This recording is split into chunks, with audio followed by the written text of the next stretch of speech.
Exodus chapter 38. Bezalel constructed the altar of burnt offering from acacia wood. It was square, 7.5 feet long and 7.5 feet wide, and was 4.5 feet high. He made horns for it on its 4 corners.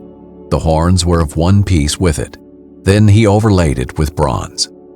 He made all the altar's utensils, the pots, shovels, basins, meat forks, and fire pans. He made all its utensils of bronze. He constructed for the altar a grate of bronze mesh under its ledge, halfway up from the bottom. He cast 4 rings at the 4 corners of the bronze grate as holders for the poles. He made the poles of acacia wood and overlaid them with bronze. Then he inserted the poles into the rings on the sides of the altar in order to carry it with them. He constructed the altar with boards so that it was hollow. He made the bronze basin and its stand from the bronze mirrors of the women who served at the entrance to the tent of meeting. Then he made the courtyard. The hangings on the south side of the courtyard were of finely spun linen, 150 feet long, including their 20 posts and their 20 bronze bases, with silver hooks and silver bands for the posts. The hangings on the north side were also 150 feet long, including their 20 posts and 20 bronze bases. The hooks and bands of the posts were silver.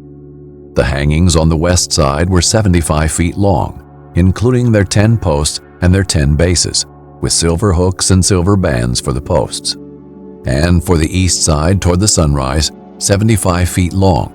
The hangings on one side of the gate were 22.5 feet, including their 3 posts and their 3 bases. It was the same for the other side of the courtyard gate. The hangings were 22.5 feet, including their 3 posts and their 3 bases. All the hangings around the courtyard were of finely spun linen.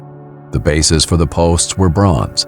The hooks and bands of the posts were silver, and the plating for the tops of the post was silver.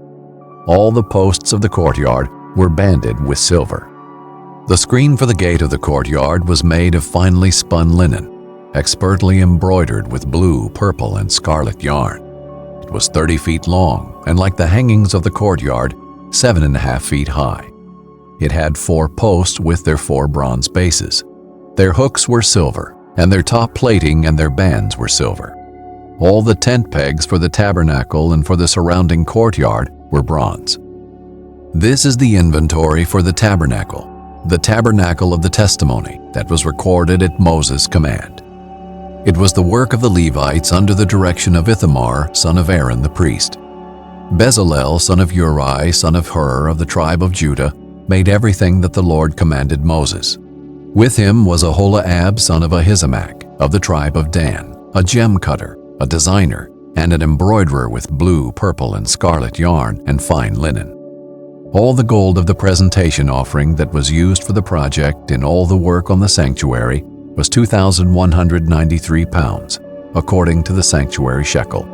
The silver from those of the community who were registered was 7,544 pounds, according to the sanctuary shekel.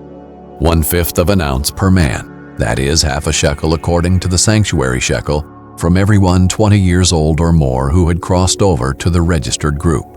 603,550 men. There were 7,500 pounds of silver used to cast the bases of the sanctuary and the bases of the curtain. 100 bases from 7,500 pounds, 75 pounds for each base. With the remaining 44 pounds, he made the hooks for the posts, overlaid their tops, and supplied bands for them. The bronze of the presentation offering totaled 5,310 pounds. He made with it the bases for the entrance to the tent of meeting, the bronze altar and its bronze grate, all the utensils for the altar, the bases for the surrounding courtyard, the bases for the gate of the courtyard, all the tent pegs for the tabernacle, and all the tent pegs for the surrounding courtyard.